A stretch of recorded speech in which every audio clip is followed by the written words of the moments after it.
Hello बच्चों, निदानात्मक कक्षा हेतु मॉड्यूल सत्र 2024-25 विद्यार्थी अभ्यास पुस्तिका कक्षा 10वीं विषय विज्ञान की हम देख रहे हैं। अध्याय 10 मानव नेत्र तथा रंग बिरंगा के अंतर्गत आज हम 2 अंक एवं 3 अंक वाले प्रश्नों का यहाँ पे अध्ययन करेंगे। तो चलिए शुरू करते हैं, किस प्रकार के प्रश्न होंगे और इनके उत्तर क्या होंगे। बच्चों यहाँ पे पहला प्रश्न है, किसी अंतरिक्ष यात्री को आकाश नीले की अपेक्षा काला क्यों प्रतीत होता है? तो इसका आंसर होगा वायुमंडल की अनुपस्थिति में प्रकाश का प्रकीर्णन नहीं हो पाता, इसलिए अंतरिक्ष यात्री को आकाश काला प्रतीत होता है। दूसरा प्रश्न है बच्चों यहाँ पे, तारे क्यों टिमटिमाते हैं? तो इसका आंसर देंगे हम इस प्रकार से, तारे प्रकाश वायुमंडलीय अपवर्तन के कारण ही तारे टिमटिमाते हैं और पृथ्वी के वायुमंडल में प्रवेश करने के पश्चात पृथ्वी के पृष्ठ पर पहुंचने पर तक तारे का प्रकाश निरंतर अपरिवर्तित होता जाता है, इसलिए तारे की आभासी स्थिति बदलती रहती है, इसलिए ये तारे टिमटिमाते हुए प्रतीत होते हैं। बच्चों अब हम देख रहे हैं यहाँ पे प्रश्न क्रमांक 4, जिसमें लिखा है कि प्रिज्म द्वारा प्रकाश के वर्ण विक्षेपण को चित्र को पूर्ण कीजिए। तो यहाँ पे जो प्रकाश का वर्ण विक्षेपण है इसे हम इस प्रकार से पूर्ण करेंगे बच्चों। ये इस तरीके से वर्ण विक्षेपण हमारा पूर्ण हो जाता है। देख रहे हैं आप यहाँ पे, जब हम श्वेत प्रकाश को प्रिज्म से गुजारते हैं तब वह अपने अवयवी रंगों में विभक्त हो जाती है और यह घटना वर्ण विक्षेपण कहलाती है। तो यहाँ पे आप देख रहे हैं कि श्वेत प्रकाश को यहाँ से गुजारा जा रहा है और वो अपने 7 अवयवी रंगों में विभक्त हो जा रही है। बच्चों जैसा कि हम देख रहे हैं यहाँ पे, अगला प्रश्न है, वर्ण विक्षेपण किसे कहते हैं? तो इसमें हम लिखेंगे कि जब सूर्य प्रकाश प्रिज्म से होकर गुजरता है तो प्रिज्म से निर्गत प्रकाश का अपने अवयवी रंगों में विभक्त हो जाने की घटना को हम वर्ण विक्षेपण कहते हैं। दूसरे प्रिज्म के आधार से शीर्ष की ओर रंगों का क्रम निम्नानुसार होता है। तो ये जो आप देख रहे हैं यहाँ पे, रंगों का क्रम इस प्रकार से होगा, बैगनी, जामुनी, नीला, हरा, पीला, नारंगी और लाल। इसे हम शॉर्टकट में बोलते हैं बेजानी, हप्पी, नाला। ये आप रंगों को व्यवस्थित क्रम में लिख पाते हैं।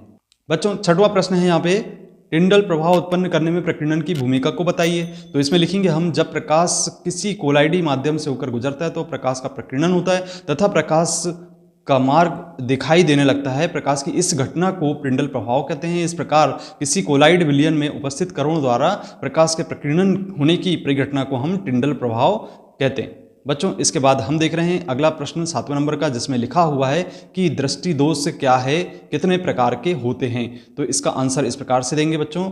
ये आंसर लिखेंगे कि कभी कभी नेत्र धीरे धीरे अपनी समंजन क्षमता खो देता है। ऐसी स्थिति में व्यक्ति वस्तुओं को आराम से स्पष्ट नहीं देख पाता। नेत्र में अपवर्तन दोषों के कारण दृष्टि धुंधली हो जाती है। इस दृष्टि को दोष को कहते हैं, इसे हम दृष्टि दोष कहते हैं और यह सामान्यतः 3 प्रकार के होते हैं। नंबर 1 निकट दृष्टि दोष, जिसे हम मायोपिया कहते हैं, और दूर दृष्टि दोष जिसे हम कहते हैं हाइपर मायोपिया, और तीसरा है जरा दृष्टि दोष जिसे हम कहते हैं दूरदृष्टिता अर्थात प्रेस बायोपिया।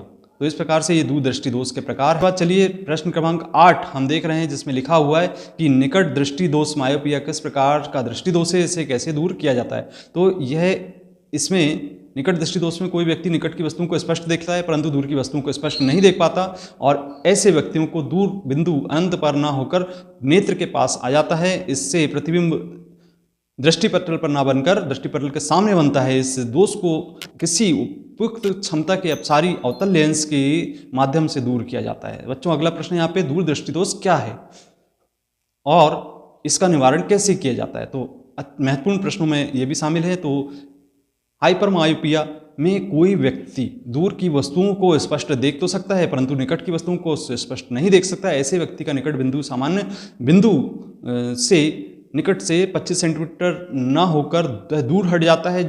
इसमें प्रतिबिंब दृष्टिपटल पर न बनकर दृष्टिपटल के पीछे बनता है। ऐसे व्यक्ति को स्पष्ट देखने के लिए पठन पाठन सामग्री को नेत्र से 25 सेंटीमीटर से काफ़ी अधिक दूरी पर रखना पड़ता है। इस दोष को किसी उपयुक्त क्षमता में अभिसारी लेंस, कहने का तात्पर्य उत्तल लेंस के उपयोग करके इसे संशोधित किया जा सकता है। तो बच्चों इसमें इसके उत्पन्न होने के कारण लिखे हुए हैं। सबसे पहला कारण है अभिनेत्र लेंस की फोकस दूरी का अत्यधिक बढ़ना और नेत्र गोलक का छोटा हो जाना। प्रश्न क्रमांक 10 से बच्चों यहाँ पे जरा दृष्टि दोष क्या होता है, इसे किस प्रकार, इसके दोष के क्या कारण है और इसे कैसे दूर किया जाता है? तो इसे हम लिखेंगे कि आयु में वृद्धि होने के साथ नेत्र की समंजन क्षमता घट जाती है। अधिकांश व्यक्तियों में बिंदु दूर हट जाता है। इस दोष को जरा दृष्टि दोष कहते हैं। इन्हें पास की वस्तुएं आराम से देखने में कठिनाई होती है। यह दोष पक्षमाभी पेशियों के धीरे धीरे दुर्लभ होने के कारण होता है। क्रिस्टलीय लेंस की लचीलेपन में कमी आने के कारण उत्पन्न हो जाता है और द्विफोकसी लेंस के उपयोग के द्वारा इसे दूर किया जा सकता है।